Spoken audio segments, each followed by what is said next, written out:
Good morning, class 7. Very good morning to all of you, students. Let's continue this our chapter, and all of you know the chapter name very well. The chapter name is Town Traders and Craft Person. Chapter number 7 from history. So in last class we were already discussed about the topic, that is a closer look.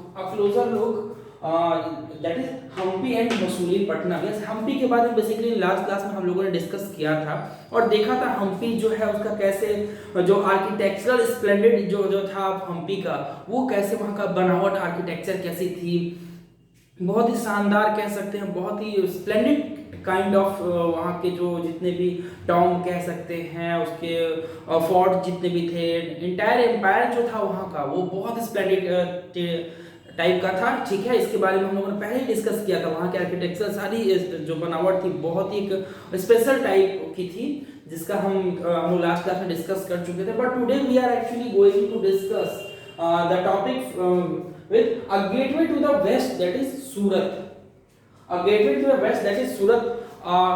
सूरत को क्यों पश्चिम का प्रवेश द्वार कहा जाता है, इसके बारे में हम बेसिकली डिस्कस करेंगे। आज हम जानेंगे ऐसा क्या है इस टॉपिक में जो इसका नाम पड़ा ए गेटवे टू द वेस्ट, यानी पश्चिम का प्रवेश द्वार कह सकते हैं, जिसका नाम है सूरत। ये सूरत जो है गुजरात में बेसिकली आता है। इसके बारे में आज हम डिस्कस करेंगे, इसके सारी जो फीचर्स हैं, क्यों इसे गेटवे ऑफ वेस्ट कहा गया, इसके बारे में जानेंगे। राइट, फिर आगे देखेंगे अब fishing in the troubled water, that is Masulipatnam. Yes, fishing के बारे में, fishing in trouble water. Trouble water कहने का यहाँ क्या मतलब है, मसूलीपट्टनम जो है उससे रिलेटेड है, क्यों इसे ट्रबल वाटर का नाम दिया गया, इसके बारे में आज हम जानेंगे। Okay, and lastly we are going to discuss about the new towns and traders. Yes, इस चैप्टर में बेसिकली हमें टाउन एंड ट्रेडर के बारे में ही जाना, क्राफ्ट पर्संस के बारे में भी जाना है, लेकिन लास्टली इस चैप्टर को अगर हम देखेंगे तो हम खत्म जो है करेंगे, that is new town and traders. Business तो बहुत सारे हुए, ट्रेड तो बहुत सारे यहाँ फले फूले।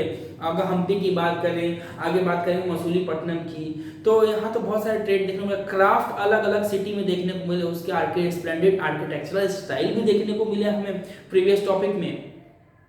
तो वन बाय वन इसके जितने भी टॉपिक है हम डिस्कस करेंगे। So let's start with the topic that is a gateway to the west, that is Surat. Let's see what it is in this topic. So here it is, Surat in Gujarat was the emporium of the western trade during the Mughal period along with the combat that is presented, that is Khambhat. हाँ, अब यहाँ से start होता है सूरत की कहानी।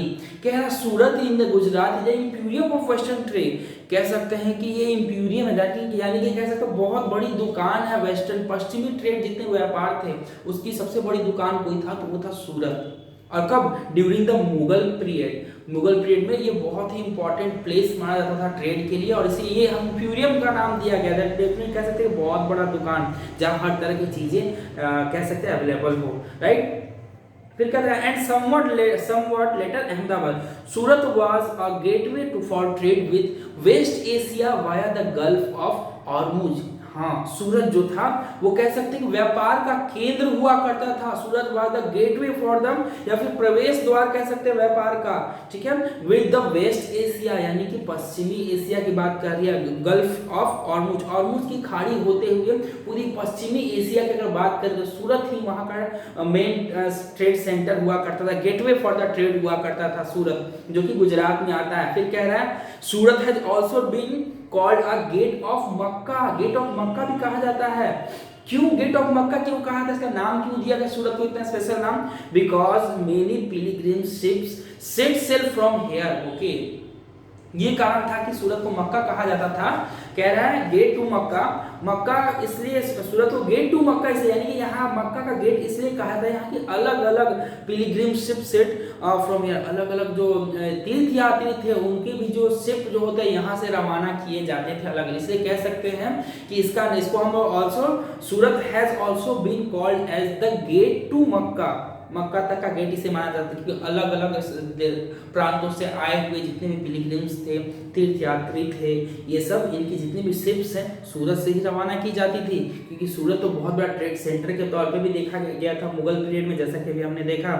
आगे कहता है the city was cosmopolitan and people of all cast and creed live here. हाँ, जो सिटी था वो कॉस्मोपॉलिटन था। कॉस्मोपॉलिटन कहते हैं पूरे संसार के जितने भी अलग अलग धर्म एवं समुदाय के लोग थे वो यहाँ रहते थे या पाए जाते थे, इसलिए कहीं ना कहीं सूरत को कहा गया है गेट टू द मक्का।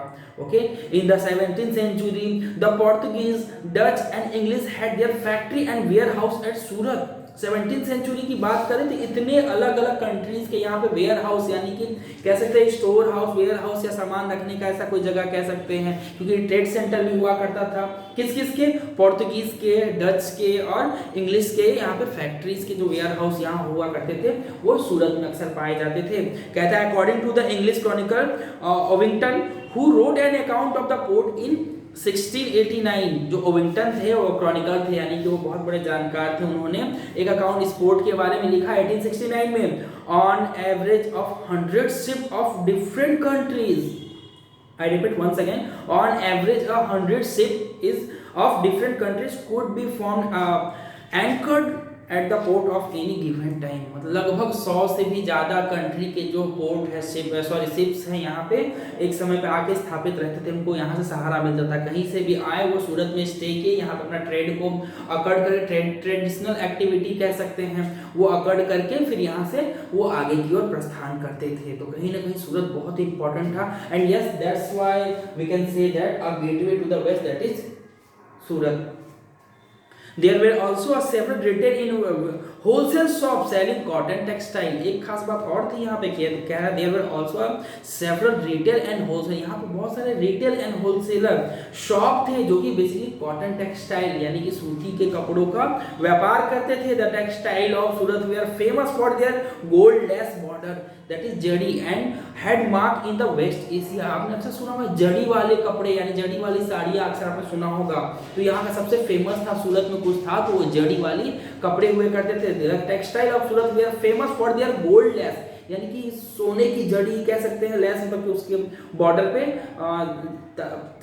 तारों से जो बुनाई करते हैं, जड़ी लगाते हैं, इस तरह का कुछ जो है वहाँ पे व्यापार बहुत ही पॉपुलर था, right. And had a market in West Asia. West Asia में बहुत बड़ा मार्केट के तौर पे इसे जाना जाता था। अफ्रीका एंड यूरोप में भी, not only in West Asia बल्कि अफ्रीका एंड यूरोप में भी। The state build numerous rest house to take care of the needs of people from all over the world who came to the city। और यहाँ पे बहुत बड़ा rest house भी था। वो रेस्ट हाउस बनाने का कारण ये था कि अलग अलग वर्ल्ड के अलग अलग सिटीज से जो यहाँ लोग आते हैं वो यहाँ पर रेस्ट कर सके, यहाँ के ट्रेड जो है यहाँ पे ट्रेड कर सके और कहीं ना कहीं सूरत के जितने भी पारंपरिक यहाँ के जो ट्रेडिशन है, ट्रेड है, उनको बढ़ावा मिल सके। तो कहीं ना कहीं ये Surat there were magnificent building and innumerable pleasure park. और यहाँ पे बहुत बड़े बड़े भव्य बिल्डिंग भी हुआ करते थे, पार्क हुआ करते थे, क्योंकि कहीं ना कहीं सूरत को एक इम्पॉर्टेंट सिटी के तौर पे देखा जाया जाता था। तो इसको इतना कुछ करना बहुत ही इंपॉर्टेंट था। फिर कह रहा है the Kathiawar seth or mahajan that is money changers a huge banking house in Surat. जो महाजन हुआ करते थे, जो सेठ हुआ करते थे, उनका सूरत में बहुत बड़ा कह सकते हैं कि ट्रेडिंग सेंटर था, बैंकिंग हाउस था। वो यहाँ पे अपने व्यापार को बहुत अच्छी तरह से एक्सपेंड कर रहे थे और कह सकते हैं मनी चेंजर जो थे वो यहाँ पे बहुत बड़े व्यापार बैंक के तो कह सकते हैं पैसे का लेन देन हो या फिर इकोनॉमिकली वहाँ पे एक्टिविटी उनकी बहुत ज़्यादा यहाँ देखी जाती थी। In the noteworthy that is the Surat hundis were honoured at in the far off market of Cairo in Egypt. अब यहाँ हुंडी यहाँ वर्ड आया। Hundi is a note recording a deposit made by a person. एक तरह का नोट है, कह सकते हैं ये नोट है।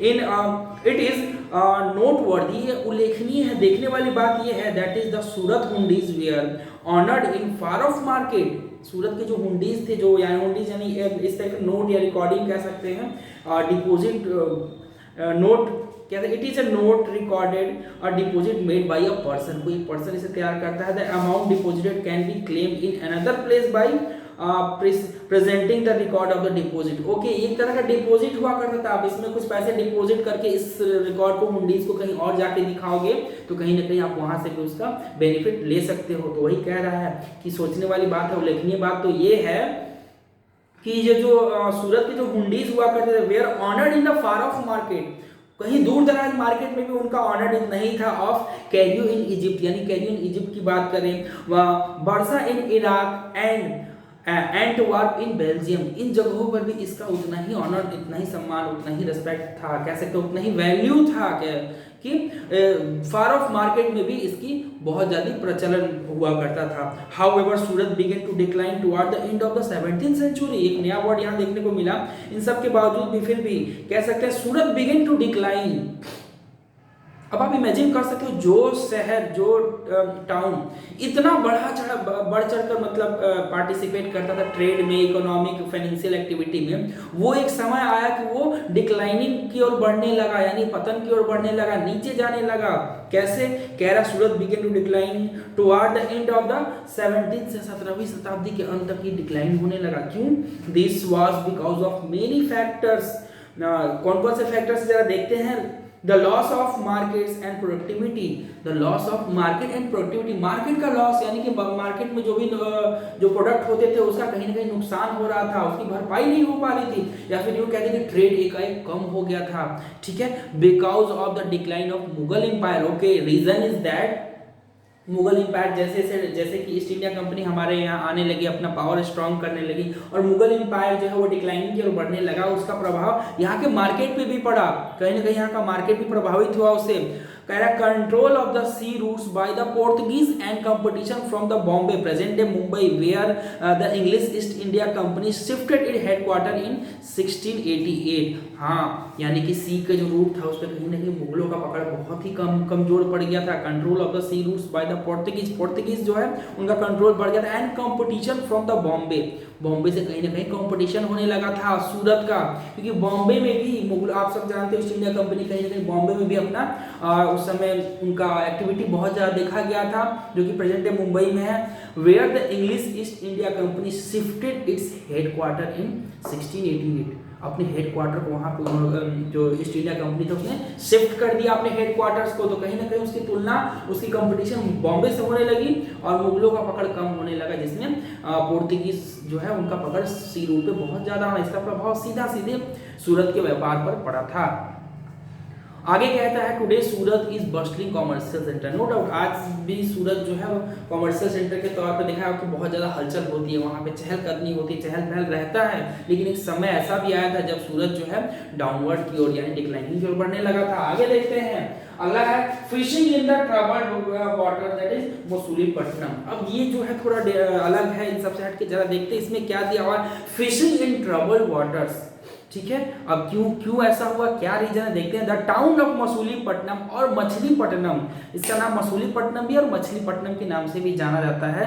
लिटरली फिश पोर्ट टाउन ले on the delta of Krishna river, जो कि कृष्णा रिवर के डेल्टा यानी कि उसके डेल्टा खाड़ी में बेसिकली ले करता है, एग्जिस्ट करता है। In the 17th century it was a centre of intense activity, no doubt 17वीं शताब्दी की बात करें तो वहां पे एक भव्य एक्टिविटी यानी कि गंभीर तरह से वहां पे लोगों को आना जाना, हलचल, एक्टिविटी जो है हैपन होते रहते थे। ये एक बहुत इंपॉर्टेंट प्लेस ये भी माना जाता है मसूलीपट्टनम, जो कि बेसिकली कृष्णा रिवर के पास था। कह रहा both the Dutch and English East Indian company attempt to control Masulipatnam as it become the most important port of the Andhra coast. Yes, कारण ये था कि ये इतना इंपॉर्टेंट था, यहाँ पे एक्टिविटीज इतनी ज्यादा इंटेंस एक्टिविटी देखी गई थी कि इस पे ध्यान पड़ा किसका, Dutch and English East India company का, और दोनों में होड़ मच गई कि इस पे कंट्रोल मेरा होगा, क्योंकि ये बहुत ही important place and trade centre के तौर पे भी देखा जाने लगा मसूलीपट्टनम या फिर मछलीपट्टनम कह लें। बिकॉज कह रहा है become the most important port of the Andhra Pradesh, Andhra Pradesh सबसे इंपॉर्टेंट पोर्ट्स में इसको जाने लगा, क्योंकि यहाँ से कह सकते हैं कि एक्टिविटीज, इंटेंस एक्टिविटी, चाहे वो फिशिंग को लेके हो, ट्रेड को लेके हो, सेल या फिर इस सब चीजों को लेके हो, बहुत ही एक्टिविटी यहाँ बढ़ी हुई थी। The fort eight Masulipatnam was built by the Dutch, लेकिन मसूलीपट्टनम में जितने भी किलाए थे वो बेसिकली डचों के द्वारा बनाया गया था।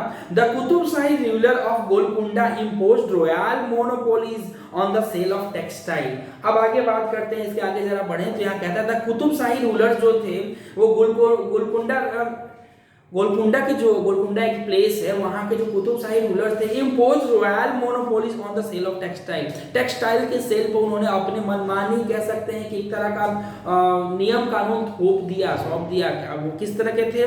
Not only in the textile because spices and another item to prevent the trade passing company into the hands of the various East India Company।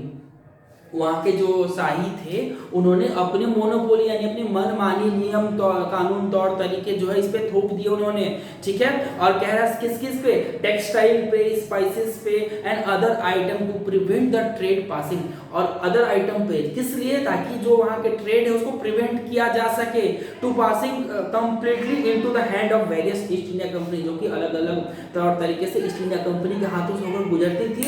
उस पे इन लोगों ने उन्होंने यानी कुतुबशाही ने अपने मोनोपोली यानी अपने नियम कानून को थोप दिया। और आगे कहता है first competition among various trading group. हाँ, और एक प्रचंड कंपटीशन जो है अलग अलग ट्रेडिंग ग्रुप जो है व्यापार कंपनियां थी, ग्रुप थे, उनके बीच में छिड़ गया।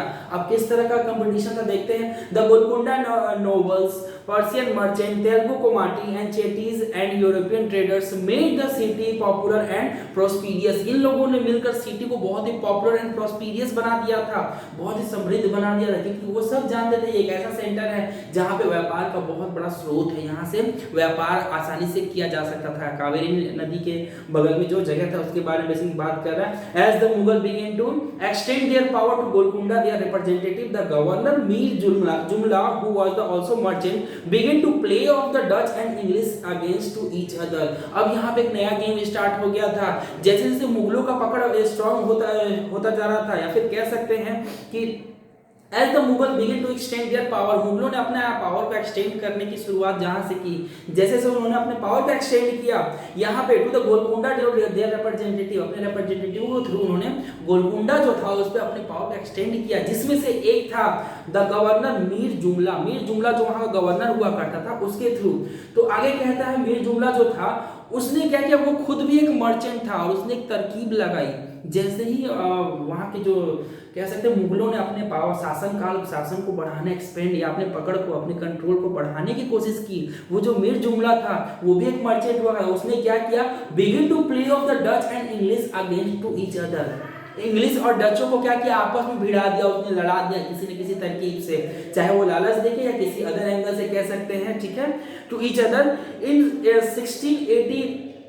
1686 to 1687 Mughal empire Aurangzeb annexed Golconda, और अंततः यानी कि हम बात करें 1686 यानी 1686 की बात करें या 1687 तक के बीच में जो मुगल एम्पायर थे औरंगजेब, उन्होंने गोलकुंडा को हथिया लिया, उस पर कब्जा जमा लिया, क्योंकि सबकी नजर में कहीं ना कहीं वो एक इंपॉर्टेंट प्लेस के तौर पर देखा जाता था और बहुत ही बड़ा बेनिफिट भी था उससे। Let's see this cause to European company look for the alternative, और यही कारण था कि वहां की जो यूरोपियन कंपनी थी वो कुछ अपना अल्टरनेट ढूंढ रही थी कि यहाँ हमारा चलने वाला है नहीं। मुगलों ने अपना सत्ता को, अपने पकड़ को, अपने कंट्रोल को स्ट्रांग कर लिया है, गोलकुंडा भी हाथ से चला गया, क्योंकि जो एम्पायर थे औरंगजेब उसने उसे हथिया लिया था। तो कहीं ना कहीं यूरोपियन कंपनी जो थी उसे कुछ अल्टरनेटिव देखने की जरूरत पड़ रही थी। It was a part of the new policy of the English East India Company that has what not enough if the port had connection with the product centre of the hinterland. और हाँ, ये इतना काफी नहीं था, क्योंकि सबसे important बात ये थी कि जितने भी तट थे, कोस्टल एरियाज थे, जितने भी हिंटरलैंड्स थे, वो बहुत ही बड़े इंपॉर्टेंट कह सकते हैं ट्रेड का एक बहुत बड़ा जरिया सोर्स हुआ करते थे। तो कहीं ना कहीं इतना ही लोगों के लिए काफी नहीं था। ईस्ट इंडिया कंपनी या फिर यूरोपियन कंपनी ने इसके आगे भी कुछ सोचने की कोशिश की। कह रहा है it was the part of the new policy of the East India Company that it was not enough if a port had connection with the production centre of hinterland. The new company trade centre it was felt should combine political administrative and commercial roles. हाँ, वो सोच रहे थे कि ठीक है, trade तक ही हमारा काम जो है सीमित नहीं हो सकता। हिंटरलैंड यानी कि तटीय इलाके के आसपास में जो सबसे नजदीकी कह सकते हैं ट्रेड सेंटर होते हैं, उसके बारे में कि ठीक है, ट्रेड तो हाथ से गया तो गया, लेकिन और भी ऐसे बहुत कुछ है जिसमें हम देख सकते हैं, जैसे कि कह रहा है should combine political, administrative and commercial role भी इसमें इंपॉर्टेंट प्ले किए जा सकते हैं। इस तरह के भी रोल भी अगर कुछ प्ले किए जाए तो कहीं ना कहीं हमारा कुछ, क्योंकि उनको लग रहा था कि अब यहाँ पे हमारा ट्रेड के माध्यम से, ट्रेड के मकसद से हम कहीं ना कहीं बहुत दूर जा रहे हैं, हमें यहाँ से उनको कुछ अल्टरनेटिव ढूंढने की कोशिश कर रहे थे। लेकिन इन सब के बावजूद कह रहा है as the company trade move Bombay, Calcutta present day Kolkata and Madras present day Chennai, Masulipatnam lost both its merchant and prosperity and decline the course of the 18th century। लेकिन बात यहाँ से कुछ बदल गई। जैसे कि अभी अभी मैंने बताया मसूलीपट्टनम में बहुत ही इंपॉर्टेंट ट्रेड सेंटर हुआ करता था और उस पर कब्जा हुआ, अलग अलग कंपनी जो थे, ट्रेडिंग जो कंपनी थी उसने कब्जा जमाने की कोशिश की। लेकिन एक समय ऐसा भी आया as the company traders move, जितने भी कंपनी ट्रेडर्स थे वहां से मूव होना स्टार्ट कर दिए, क्योंकि वो जानते थे अब यहाँ पे ट्रेड में कुछ बचा नहीं, क्योंकि हमारे हाथों में कुछ रहा नहीं। उन्होंने किधर मूव करना स्टार्ट कर दिया, बॉम्बे, कलकत्ता यानी कोलकाता एंड मद्रास यानी कि आज जिसे हम चेन्नई के नाम जानते हैं, वो अलग अलग ट्रेड सेंटरों को चूज करना पसंद किए, उधर मूव ऑन कर दिए, जिसकी वजह से क्या हुआ, मसूलीपट्टनम लॉस्ट बोथ यानी कि क्या क्या दोनों चीज खोया, एक तो मर्चेंट खोया उसने अपने, और दूसरा एंड प्रॉस्पेरिटी, वो जो समृद्धि थी उसकी, यानी जिस चीज के लिए वो पॉपुलर विख्यात हुआ करता था, जाना जाता था, वो भी उसने मसूलीपट्टनम ने खो दिया। और इतना ही नहीं, and decline in the course of the 18th century, yes, being today nothing more than a dilapidated little town. और इसके बाद से क्या हुआ कि जितने भी उसके सेंटर थे वो तो खोए ही खोए, साथ में उसने समृद्धि भी खोई। और धीरे धीरे जो इसके अपोजिट में जितने भी बॉम्बे, मुंबई, बॉम्बे, कोलकाता और चेन्नई यानी मद्रास यानी चेन्नई, ये सब ट्रेडिंग सेंटर के तौर पर धीरे धीरे आगे बढ़ते चले गए। कहीं ना कहीं मसूलीपट्टनम एक समय में जो इतना विख्यात हुआ करता था अपने वहाँ के ट्रेडिंग कल्चरल ट्रेडिंग एक्टिविटीज के चलते, वो एक समय में आया तो वो भी डिक्लाइन हो गया। और इतना नहीं अपने शहर के मतलब कहते हैं जर्नीता, यानी कि जो उसकी पॉपुलैरिटी थी, वो उसकी खासियत थी, उसे वो खो दिया, अपनी समृद्धि को खो दिया, बिकॉज वहां पे आपस में कंपनी आपस में कंपटीशन बढ़ गया था। आगे देखते हैं अगला टॉपिक है the new town and trader. यहाँ से एक नया रोल होता है, ठीक है। आपने बेसिकली जाना सूरत के बारे में, जाना मसूलीपट्टनम के बारे में जाना, लेकिन इससे एक बात और पता चल कि सूरत और मसूलीपट्टनम के बजाय मुंबई, कोलकाता एंड चेन्नई, ये तीन जो थे अलग अलग ट्रेड सेंटर के तौर पर कह सकते हैं एराइज हुए, लोगों ने इसको जाना और इसको ट्रेड सेंटर बना लिया, विकसित हुआ। तो कहीं ना कहीं इसकी सूरत की भी पॉपुलैरिटी एक समय में गिरी थी और मसूलीपट्टनम की फाइनली जो है वो कम थी गई। लेकिन नया ट्रेड, न्यू ट्रेड के बारे में बात करें तो न्यू टाउन एंड ट्रेड वो भी अराइज हुआ। कैसे जरा देखते हैं, let's see. In the 16th and 17th century European company were searching for spices and textile which had become popular in the Europe and West Asia। हाँ, ये तो बहुत इंपॉर्टेंट है, बिकॉज हम कह सकते हैं कि 16वीं और 17वीं शताब्दी के बीच में जो यूरोपियन कंपनी थी, we are searching for spices, वो स्पाइसेस ढूंढते घूम रही थी, और टेक्सटाइल जो कि फाइन क्वालिटी के टेक्सटाइल कपड़े वगैरह थे उसके बारे में वो सर्च कर रही थी, घूम रही थी, ढूंढ रही थी, जो कि कह सकते हैं कि यूरोप और वेस्ट एशिया में यानी पश्चिमी एशिया में बहुत ही पॉपुलर थी। अब आगे क्या कहते हैं, English, Dutch and French formed East India Company in order to expand their commercial activities in the East। हाँ, और इतना ही नहीं, इन तीनों कंपनियों ने अपने अपने दिमाग लगाया और दिमाग लगाते उन लोगों ने अपने जो कंपनी था उसको एक्सपेंड किया। कैसे कह रहा था, East India, English, Dutch and French, English, Dutch और फ्रेंच ये तीनों कंपनियां थी, फॉर्म ईस्ट इंडिया कंपनी, इन्होंने मिलकर एक ईस्ट इंडिया कंपनी का निर्माण किया in order to expand their commercial activity, अपने कॉमर्शियल एक्टिविटी को एक्सपेंड करने के लिए, ठीक है। इन द ईस्ट यानी पूर्व में वो लोग अपने कॉमर्शियल एक्टिविटी को एक्सपेंड करने के लिए कह सकते हैं हम लोग, उन्होंने एक कंपनी का निर्माण किया जिसका नाम था ईस्ट इंडिया कंपनी।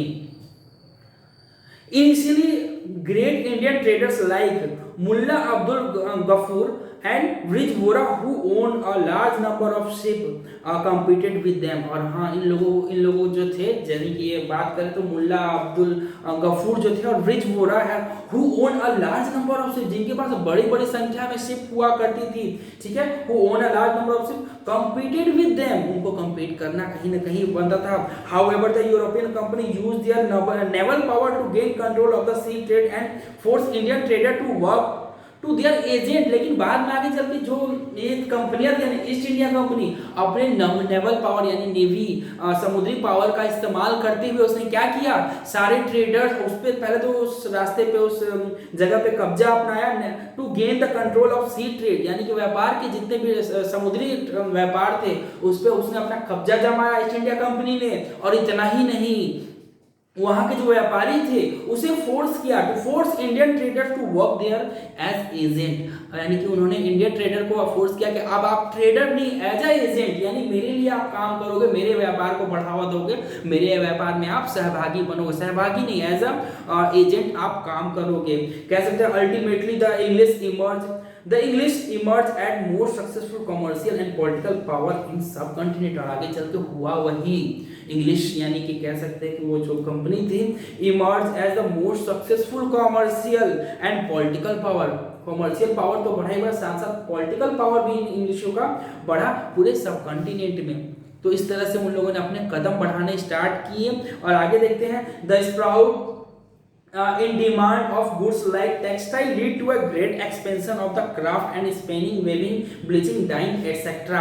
हाँ, कह सकते हैं कि इस चीज यानी इस तरह के गुड्स या किसकी बात कर रहे हैं, टेक्सटाइल की गुड्स में सामानों में एकाएक बहुत तीव्र गति से जो है डिमांड बढ़ गया, उसकी वृद्धि हुई, लोग ढूंढने लगे सब चीजों को। Textile to lead a great expansion, जो कि आगे चल के बहुत बड़ा एक्सपेंशन के तौर पे, यानी कह सकते हैं craft of spinning, weaving, bleaching, dyeing, ये बहुत ही डिमांड इसका बढ़ गया। लोगों को वहां जो ईस्ट इंडिया कंपनीज को पता चला कि फाइन क्वालिटी ऑफ टेक्सटाइल जो है हमेशा जो है इंडिया में पाए जाते हैं, तो कहीं ना कहीं ये सारी एक्टिविटीज थी, इसकी डिमांड में तेजी आई। यानी कि कह सकते हैं craft of spinning, weaving, bleaching, dyeing etcetera, इस सारे कामों में एक्टिविटी तेजी आई। With more and more people talking of the Indian textile design become interestingly refined. और लोगों ने इसे क्या किया, इसमें बहुत ज्यादा हाथों हाथ इसे लिया और इसके नए तौर तरीके से इसे textile design become interestingly refined, जो कि नव निर्माण किया, नए तरीके से इसे सामने पेश किया। कह रहा however this period also saw a decline of the independent of the craft person. लेकिन एक पॉइंट यहाँ से इंपॉर्टेंट है, ये ध्यान देने वाली बात है। कह रहा however this period also saw the declining of the independence of craft person की जो स्वतंत्रता थी, आजादी थी, वो भी कहीं ना कहीं अब धीरे धीरे डूबती नजर आ रही थी, डूबती दिखाई दे रही थी। कारण क्या था, now they began to work on a system of advance which meant that they have to weave cloth which are already promised to European agent। अच्छा, अब जितने भी आप काम करोगे इसे, चाहे वो आप डाइंग के काम करो, वेविंग का काम करो, ब्लीचिंग का काम करो, ये सारे काम जो आपके कपड़े हैं वो कहीं और नहीं, सिर्फ और सिर्फ ईस्ट इंडिया कंपनी या फिर कह सकते हैं यूरोपियन को जाएंगे, बिकॉज आपने प्रॉमिस किया था, आप एज ए एजेंट काम करने को तैयार हुए थे अभी भी। तो आपको कोई अधिकार नहीं कि आप अपने बनाए हुए कपड़ों को अपने तरीके से इस्तेमाल करो, बेचो या फिर उसे पहनो। तो ये एक बहुत बड़ी विडंबना, पैराडॉक्स था उन लोगों के सामने। आगे कहता है weavers no longer had to liberty of selling their own cloth. Yes, point यहाँ पे आ गया। Weavers no longer had to liberty of selling their own cloths और वेविंग देयर ओन पैटर्न्स। हाँ, उन्हें किसी तरह का आजादी नहीं था कि वो अपने बनाए हुए कपड़ों को सेल कर सके और अपने पैटर्न में अपने कपड़े बना सके। उन्हें वैसे ही कपड़े बनाने पड़ेंगे, वैसे ही डिजाइन तौर तरीके तैयार करने पड़ेंगे जैसा कि यूरोपियन कंपनी से उन्होंने वादा किया था एज ए एजेंट बन के। They had to reduce their design supply to them by company agent. और कहीं ना कहीं चल के जो डिजाइन जो था, ठीक है, वो रिड्यूस हो गया, सप्लाई जो था डिजाइन का वो बहुत ही रिड्यूस हो गया them by to the company agent. As a agent वो जो सप्लाई था आगे चल के बहुत रिड्यूस हुआ, इसलिए कहीं ना कहीं ये भी आगे चल के कहीं प्रभाव डाला था वहां के मार्केट पे। आगे कहता है the 18th century saw the rise of Bombay, Calcutta and Madras. Yes, मैंने आपको पहले ही बताया था कि जैसे सूरत एंड मसूलीपट्टनम से ट्रेडर्स का कह सकते हैं कि अट्रैक्शन वहां से हटा, उसके बिहाफ में बॉम्बे, कलकत्ता एंड मद्रास यानी चेन्नई का जो है वो ट्रेडर्स का ध्यान उस पर गया, उन लोगों ने उधर रुख किया, उधर मुड़ किया। और 18th सेंचुरी यानी 18वीं शताब्दी के आते आते the 18th century saw the rise of Bombay, Calcutta, Madras which are nodal cities today, जो कि आज बहुत बड़े सिटी के तौर पे देखे जाते हैं। 18वीं शताब्दी में ये जो नए नए शहर उभर कर बाहर आए। पहले बेसिकली लोग अगर जानते थे तो सूरत को जानते थे, मसूलीपट्टनम को जानते थे, लेकिन 18वीं शताब्दी के आते आते नए शहर और उभर कर बाहर आए जैसे कि मुंबई, कोलकाता और मद्रास। ठीक है, which are the nodal cities today. Craft and commerce underwent major changes as the merchant. और हाँ एक चीज और यहाँ कह रहा है craft and commerce underwent major changes. Craft and commerce जो है यानी कि अर्थ वहाँ की जो व्यवस्था अर्थव्यवस्था है कह सकते हैं, कॉमर्स या फिर वाणिज्य कह सकते हैं इसे अपने पास शब्दों में, ये इसे एक अलग तरह के चेंजेस से होकर गुजरना पड़ा था। कौन से चेंजेस थे? Merchant and artisan such as weavers were moved into the black town established by the European. Merchants और वेवर थे उन्हें moved into the black town की तरफ वो बढ़ने लगे, establish by the European company, जो कि यूरोपियन कंपनी के थ्रू बनाई गई थी। Within this new cities, इस न्यू सिटीज के तहत द ब्लैक और native traders and craft person were confined here while the white rulers occupied the superior residence of fort। और हाँ जो ब्लैक ट्रेडर्स थे वो यहाँ पे यहाँ इस जगह पे आकर सीमित होकर रह गए। और इतना ही नहीं, जो व्हाइट कह सकते हैं व्हाइट रूलर्स थे ऑक्युपाइड द सुपीरियर रेसिडेंस, जो व्हाइट रूलर थे अपने सुपीरियर अपने से बड़े जो पदाधिकारी थे उनके रेसिडेंस उन्होंने हथिया लिया, लाइक कह सकते हैं of the Fort of Saint George in Madras और Fort Saint William in Calcutta. इसे वहाँ के जो गोरे जो कह सकते हैं ट्रेडर्स नहीं कहेंगे इसे, रूलर्स थे, उन लोगों ने हथिया लिया अपने सुपीरियर के जो भी फोर्ट थे किला थे। जैसे कि इसका एग्जांपल है Fort Saint George in Madras and Fort William in Kolkata. Yes the story of the craft and commerce in the 18th century will be taken up the next year. And yes इसका जो story है वो अगले year भी देखने को आपको मिलेगा और आगे इस तरह से बढ़ता रहेगा। लेकिन बेसिकली हमने जाना कि अगर जैसे ही बात आई सूरत की डिक्लाइनिंग की, मसूलीपट्टनम की डिक्लाइनिंग की, तो जैसे ही ये शहर डिक्लाइन है वहाँ के जो कह सकते हैं कौन ट्रेडर्स थे उनका एक नए जगह पर रुझान बढ़ा, उधर ही उनका फोकस किया, उन लोगों ने अट्रैक्शन उधर बढ़ा। और वो तीन बेसिक जो नोडल शहर थे उनका नाम था Mumbai, that is Kolkata and Chennai. Yes तो इस तरह से हम कह सकते हैं न्यू टाउन एंड ट्रेडर्स जो है वो अराइज हुआ। ट्रेडर्स कौन से थे? जो ब्लैक ट्रेडर्स थे और व्हाइट रूलर्स थे, इसके दरमियान इस तरह के कुछ ट्रेडर्स बढ़े। ट्रेड में भी एक ट्रेड को भी कॉमर्शियल एक्टिविटीज से होकर गुजरना पड़ा, एक तरह का अलग नया नियम कानून निकाले, तो बहुत सारे चेंजेस भी देखने को मिले थे। सो ये था हमारा आज का chapter that is town traders and the craft person.